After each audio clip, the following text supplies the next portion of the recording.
There was one time where I was feeling resentful and I listed out literally everything I do for my son in a day, like any given day. It was so long.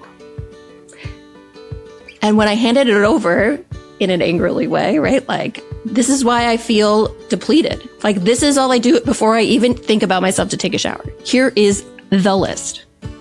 And it was eye-opening for him. Like, whoa, that's a lot. I don't have to think about everyone else before myself. I do what I do, right? And so we looked at the list and said, what on this list could you take off my plate? And one of the first conversations started with like, okay, I'll make the sandwiches in the morning. That made a big difference. Like, taking one thing off my plate in the morning made a big difference in my level of resentment, in how exhausted I was getting out the door, in my mood, and because you were putting in effort to help me in a way that I needed.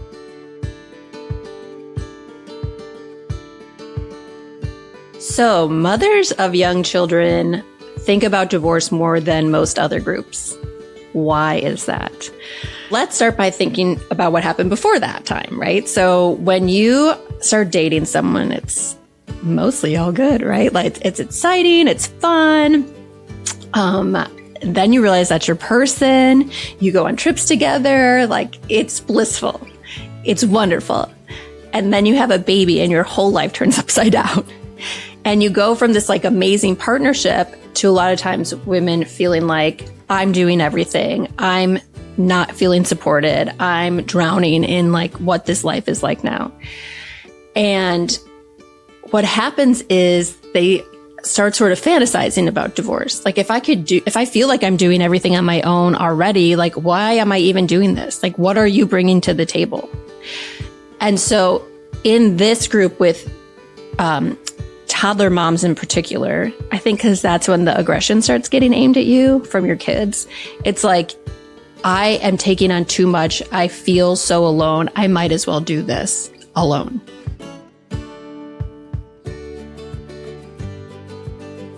So the scales get tipped when we're doing so much, especially if one parent is doing all of the parenting. And a lot of that has changed too. There are so many great fathers. They are doing fatherhood in such a different way than they experience. It is super amazing. It is like dads who are emotionally invested, dads who are coaching, dads who are having difficult conversations, like all these terrific things that they did not get that they are doing. There are so many great dads.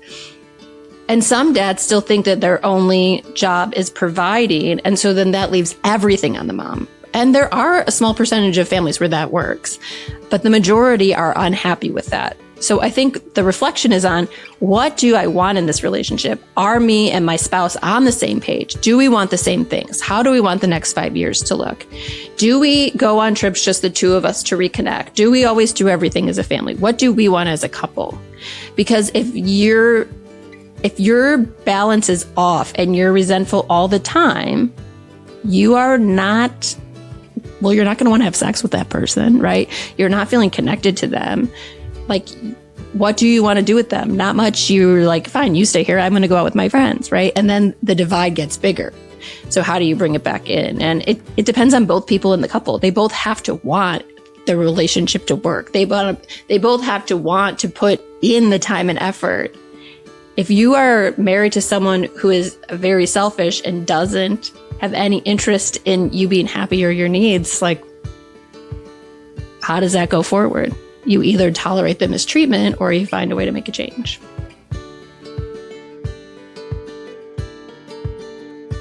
So how do we help people survive that and get through it, right? And not everybody does.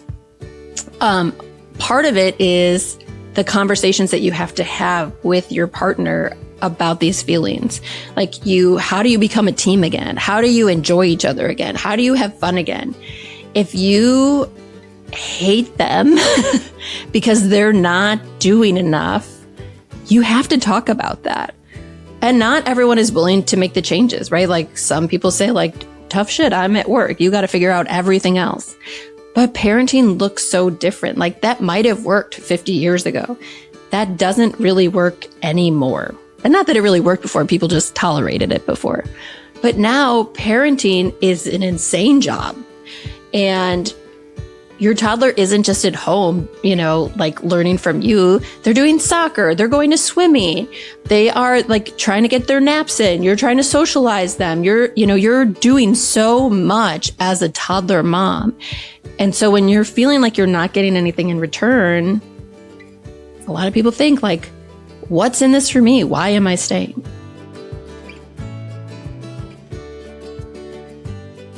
So I feel like everything about parenting is different now than it used to be. And whether that's like 25 years ago or 50 years ago or whenever, like it is wild now. It is a wild ride. Parents are doing so much more. If you think about like kids in the 80s, they didn't have nearly as much oversight, right? Like, and then you think about, maybe your own parents and what they report from their childhood. And it's like, moms were talking to the other moms in the neighborhood. Kids were sort of running wild. Kids took a lot more risk because no one was watching them, which is something we're sort of missing, I think. But there was not the investment or even the knowledge that like you are so responsible for this person's development. People just sort of thought kids were resilient and would have, figured things out in whatever timeline, and however that happens is fine. And now people are like, hey, I want to help you on your timeline. Hey, I want to encourage where you're behind. Hey, I want to know all these things about you. I'm going to make food that is nutritious for you. I'm going to set you up with this program. I'm going to get you the therapy that you need. I'm going to do, and do some more. And we're doing so much, maybe too much.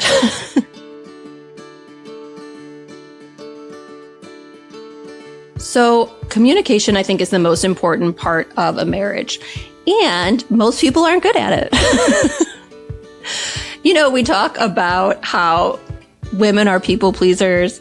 And then you think, how come you're not asking for what you want? Like, yeah, you never learned how to do that, right? So how do you ask for anything in your marriage if you haven't done that before? You got to start somewhere.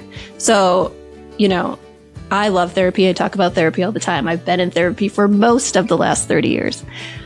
So I love couples therapy. And even when nothing is wrong, like I love that there is an hour or maybe 45 minutes per week or every other week where you are just talking about your relationship. You're talking about what's working or not working. You're talking about what you want or what you don't like. People are busy. They don't have a set time normally to do that. And there are people who can do it on their own. Like, hey, we have it in our calendars. Sundays at 3 p.m., we talk about these things. But a lot of people need help from another person. And you don't wait until it's totally broken, right? Like we talk about it in comparison to like a car. Like you get regular maintenance for your car. You don't only go to the shop when it has completely broken down. You need to get your oil changes. You need to have your tires checked. You need to do these things to keep things running. And relationships are the same. Like you have to look under the hood every once in a while and see what's up and not wait till you're like on the side of the road. So communication is something that's so important and people are not good at it. So if you're not good at it, just like acknowledge that and start from there. Okay, how do we do more? What else can we say? How do I let them know this?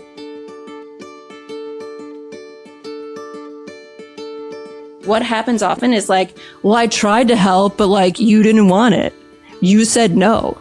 And it's like, I want you to help me with what I need help with. Like you deciding like, oh, I'm going to like make dinner and create this huge mess that you now have to clean up doesn't actually help me. But if you're not communicating, it just feels like he's like, I'm trying. And she's like, you're doing it wrong. And like, that is such a common problem in almost every marriage, right? And that's why if you write out the list and you talk about it, it gives you the opportunity to see what is important that the other person is doing. So when they want to help, they know the way. If you just say in the moment, like, hey, can you help with this? And they don't know what to do. And then they are doing it wrong. And then you're aggravated. And then you're like, never mind, I'll just do it myself. Very common, right?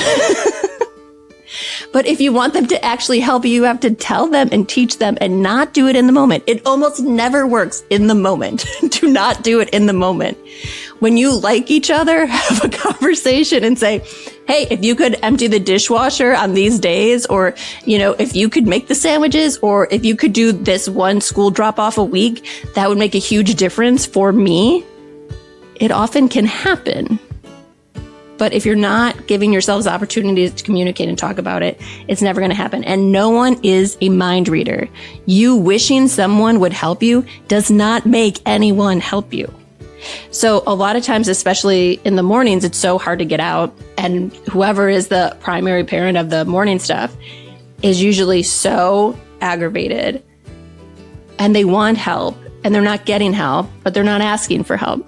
And it's just the same cycle every day. And it's like, this isn't working. This is not working. So what can we do differently so that we can be on a team together instead of like two people who aren't getting along, who just feel totally out of sync?